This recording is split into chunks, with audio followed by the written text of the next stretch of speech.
Assalamualaikum warahmatullahi wabarakatuh. Selamat pagi anak-anak. Bagaimana kabarnya hari ini? Alhamdulillah. Puji syukur marilah kita panjatkan kehadirat Allah Subhanahu wa taala atas segala nikmat dan rahmatnya, sehingga sampai hari ini, sampai saat ini kita masih diberi kenikmatan, kerahmatan yang berupa apapun. Terutama pagi hari ini kita masih bisa berjumpa kembali dalam kegiatan pembelajaran. Meskipun kita belum bisa langsung bertatap muka, tetapi itu semua jangan sampai mengurangi semangat kita untuk tetap belajar, untuk semangat belajar, untuk tetap berkarya, untuk selalu menimba ilmu.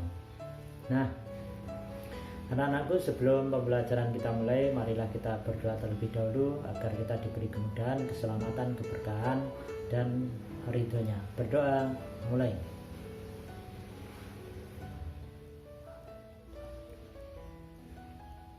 Selesai. Nah, oke anak-anak, untuk hari ini jadwalnya adalah bahasa Indonesia. Untuk pertemuan kali ini kita akan masuk pada tema 5 atau materi yang baru, yaitu tentang teks non-fiksi. Apa itu teks non-fiksi? Untuk memahami, silahkan kalian simak video penjelasan berikut ini.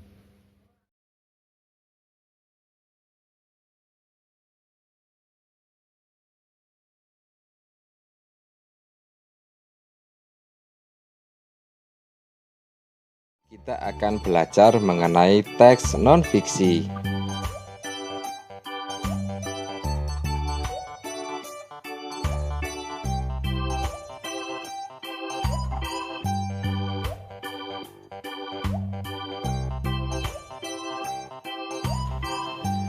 Teks non-fiksi merupakan sebuah teks yang dibuat dengan berdasarkan kenyataan yang benar ada, realita tanpa unsur mengada-ada, atau dengan hal yang benar terjadi di dalam kehidupan. Teks non-fiksi sendiri dibedakan menjadi dua jenis.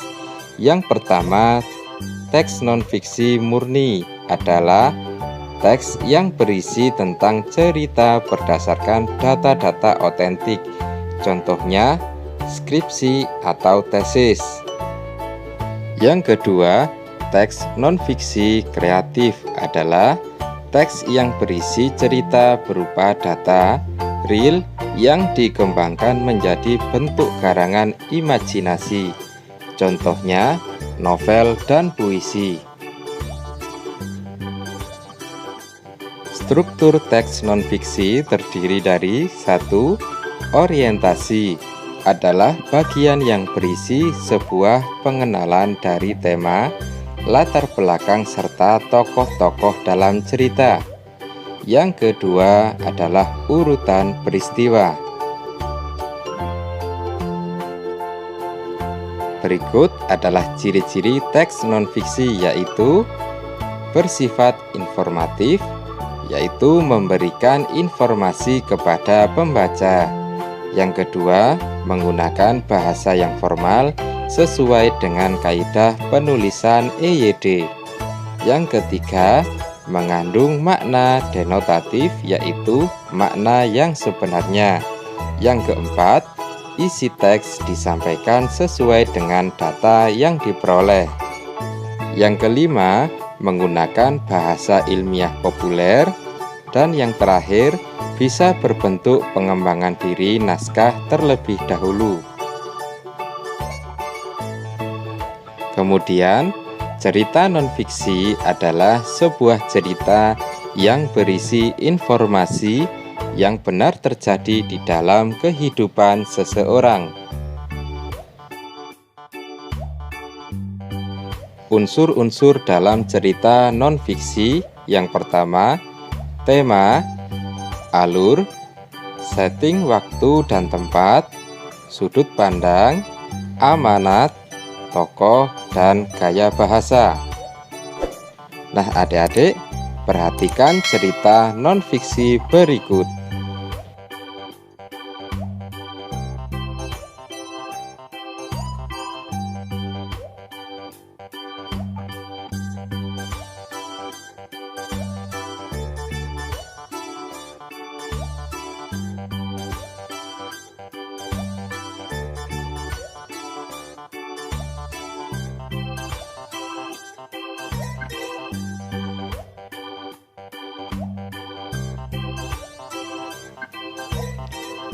Nah, adik-adik, apakah kalian sudah memahami materi dari video tersebut?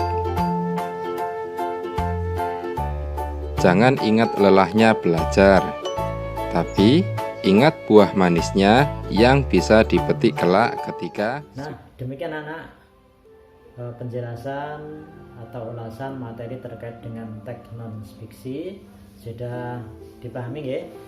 Oke, sudah dipahami ya? Oke, agar kalian lebih memahami lagi, sekarang Ustadz mempunyai tugas untuk kalian, yaitu carilah satu contoh teks non fiksi. Carilah satu teks non fiksi dari mana?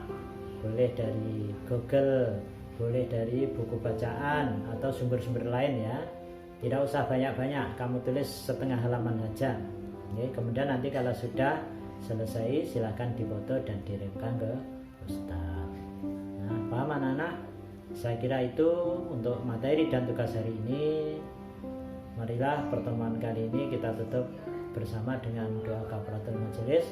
Subhanakallahumma wa bihamdika asyhadu an la ilaha illa anta astaghfiruka wa atubu ilaihi. Billahi taufiq wal hidayah. Assalamualaikum warahmatullahi wabarakatuh.